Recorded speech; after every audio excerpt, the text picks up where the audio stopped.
अस्सलाम वालेकुम जनाब। आज हमारा टॉपिक जो बर्निंग इशू आजकल बना हुआ है वो लेट नेब लॉ अमेंडमेंट के हवाले से है, जिसमें तमाम कोर्ट्स ने अगर जिनकी जुडिक्शन नहीं बनती थी तो वो तमाम के तमाम केसेस चेयरमैन ने को वापस भी कर दिए।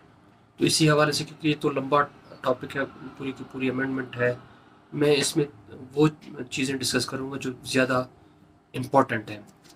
हमारे पास पहला पहला जो इसमें जो अमेंडमेंट है वो सेक्शन 1(2) में आया हुआ है, जिसमें उन्होंने जो रेट्रोस्पेक्टिव इफेक्ट लॉ मेकर ने दिया हुआ है कि ये 1999 से इसकी कमेंसमेंट ट्रीट की जाएगी।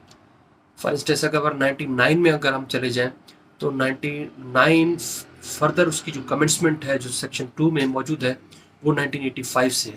समझ लीजिए कि ये तमाम केसेस को कवर कर रहा है जो 1985 से है। फिर इसमें सेक्शन 4 की एप्लीकेशन को भी चेंज कर दिया गया है कि कहाँ कहाँ ये नेब लॉ अप्लाई करेगा। तो इसमें एक्सेप्शन दिया हुआ है सब क्लॉज 2 में, जिसमें जो पहली जो अमेंडमेंट की गई है उसमें जो लॉ एक्सचेकर को नुकसान हो टैक्सेशन के हवाले से, लेवीज के हवाले से हो या लोकल टैक्स के हवाले से हो, तब भी इसके केसेस ज़मरे में नहीं आएंगे, नेब के नज़रे में नहीं आएंगे।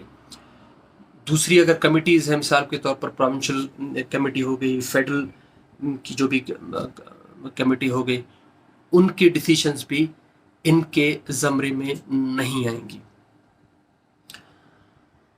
जो डी में बहुत इंपॉर्टेंट है, जिसमें प्रोसीजर लैप्सेस की बात की गई है, जिसमें कहा गया है कि अगर कोई पब्लिक ऑफिस किसी हवाले से प्रोसीजर लैप्सेस करता है तो नेब लॉ उसमें अप्लाई नहीं करेगा, अनलेस कि इस काम के करने में अगर उसने कोई मॉनेटरी बेनिफिट वगैरह लिया हुआ है, तब इसकी नेब लॉ की अमेंडमेंट में आएगी।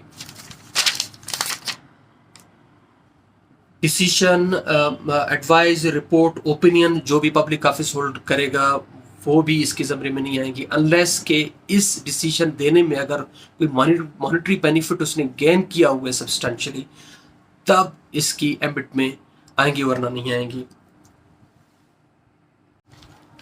फिर इसमें सेक्शन 5 जो डेफिनेशन क्लास है उसमें भी चेंजिंग कर दी गई है, मगर उसमें काफ़ी डेफिनेशन को चेंज कर दिया गया है, मगर बहुत जो ज़्यादा इम्पोर्टेंट है वो अब मैं आपसे डिस्कस करना चाहूँगा। जो पहली जो मैं चीज़ डिस्कस करना चाहूँगा वो क्लास सी है। असेट की डेफिनेशन को बिल्कुल चेंज कर दिया गया है। असेट के हवाले से जो बियॉन्ड नॉन सोर्सेज का कॉन्सेप्ट था, जो अक्यूज़ को प्रूव करना पड़ता था कि भाई ये मेरी कमाई से मुमासलत अगर नहीं रखती है, तो वो अक्यूज़ को ही एक्सप्लेन करना पड़ता था। अब इस सिचुएशन में जो कॉन्सेप्ट है, जो यूनिवर्सल कॉन्सेप्ट है, जो प्रोसिक्यूशन को हर चीज़ प्रूव करनी पड़ती है, उसकी बुनियाद पर इसमें भी चेंजिंग कर दी गई है, जिसके हवाले से बियॉन्ड नॉन सोर्सेज का जो कॉन्सेप्ट है, जो प्रॉपर्टीज़ लोग रखते थे, पब्लिक होल्डर होता था या अक्यूज्ड है, उसके हवाले से ये कॉन्सेप्ट भी इसमें बिल्कुल ख़त्म कर दी गई है। इसके साथ मैं ये कहता चलूँ कि अगर फॉर इंस्टेंस ये चीज़ इसमें से ख़त्म कर दी गई है तो जो एंटी करप्शन लॉज में है, एंटी करप्शन लॉज का 5(3) इज़ वेरी मच क्लियर।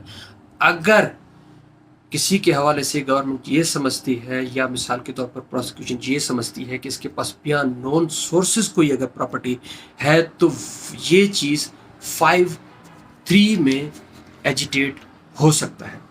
इसके बाद जो ई है, जो बेनामीदार का जो डेफिनेशन है, उसको डेफिनेशन को तो वैसे रख दिया गया है, मगर उसमें बेनामीदार की डेफिनेशन के बाद एक एक्सप्लेनेशन 1 डाल दिया गया। उसमें यही कहा गया है कि बेनामीदार वही प्रॉपर्टी कहलाएगी जिसकी कंसिडरेशन पे अक्यूज ने की हो। तो इसमें यही चीज़ प्रोसिक्यूशन को भी प्रूव करना पड़ेगा कि भाई यही चीज़ जो बेनामीदार जो प्रॉपर्टी थी आपकी, इसकी कंसिडरेशन भी आपने पे की हुई है, तब जाके वो रिस्पॉन्सिबल होगा, इसका जवाबदेह होगा, अदरवाइज नहीं होगा। अगर इस सिचुएशन को अगर हम देख भी लें तो इसमें, क्योंकि हमारे यहाँ तो बहुत सी जगह गिफ्ट जो दिया जाता है तो वो तो उसकी कोई कंसिडरेशन नहीं होती है, तो इस सिचुएशन में प्रोसिक्यूशन के लिए बहुत बड़ा मुश्किल हो जाएगा बेनामी दर के मामले में अक्यूज़ को रिस्पॉन्सिबल कराना। सेक्शन 5O में फर्दर फिर चेंजिंग कर दी गई हैं, जो इसकी अमेंडमेंट फिर 26 अगस्त को आई थी। उसमें ये कहा गया है कि जो नेब की जुडिक्शन होगी वो 500 मिलियन से शुरू होगी।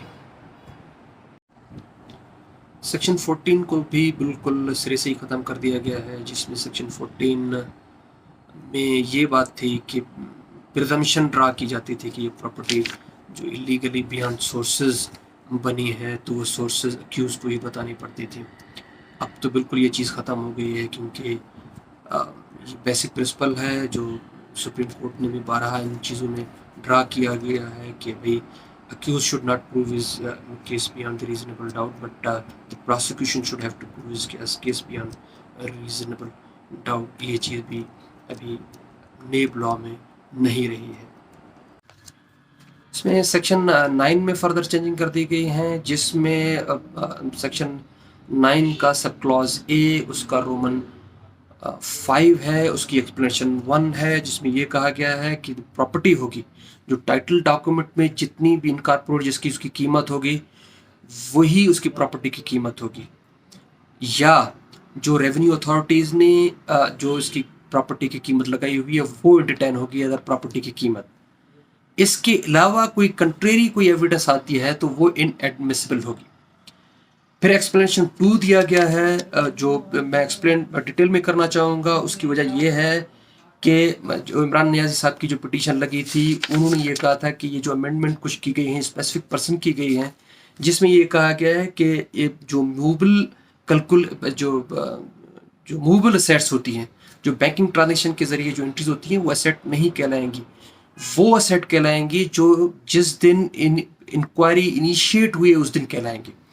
फर्दर इसमें ये आखिर में डाल दिया गया है कि अगर इसी ट्रांजेक्शन के हवाले से जो ट्रांजेक्शन हुई है, अगर इससे कोई कॉरस्पॉन्डिंग एसेट बनाई है, फॉर इंस्टेंस कोई चीज़ फर्दर खरीदी है, तब वो इसकी एम्बिट में आएंगी, अदरवाइज ये मूवेबल एसेट की एम्बिट में नहीं आएंगी।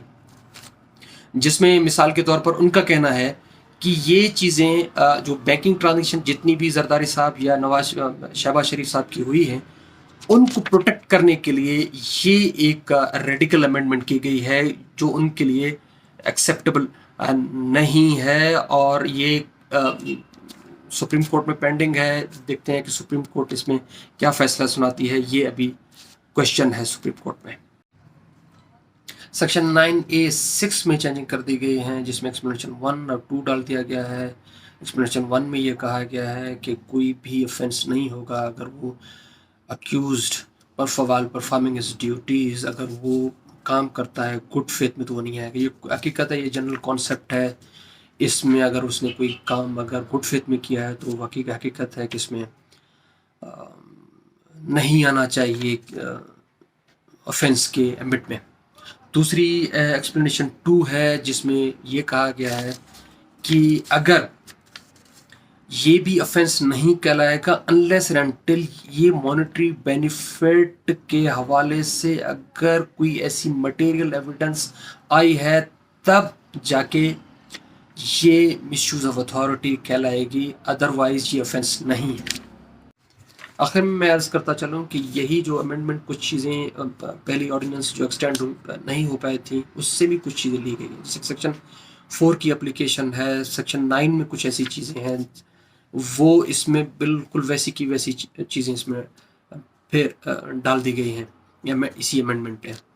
उन्होंने जो चैलेंज किया हुआ है, जो इमरान नियाज़ी खान साहब की जो पिटीशन है सुप्रीम कोर्ट में भी पेंडिंग है, जो चीज़ें क्वेश्चन की गई हैं, जिसमें असेट की डेफिनेशन को चैलेंज किया गया है, बेनामी दर का कॉन्सेप्ट है, सेक्शन 14 जो बेसिकली ओमिट कर दिया गया है उसका कॉन्सेप्ट है।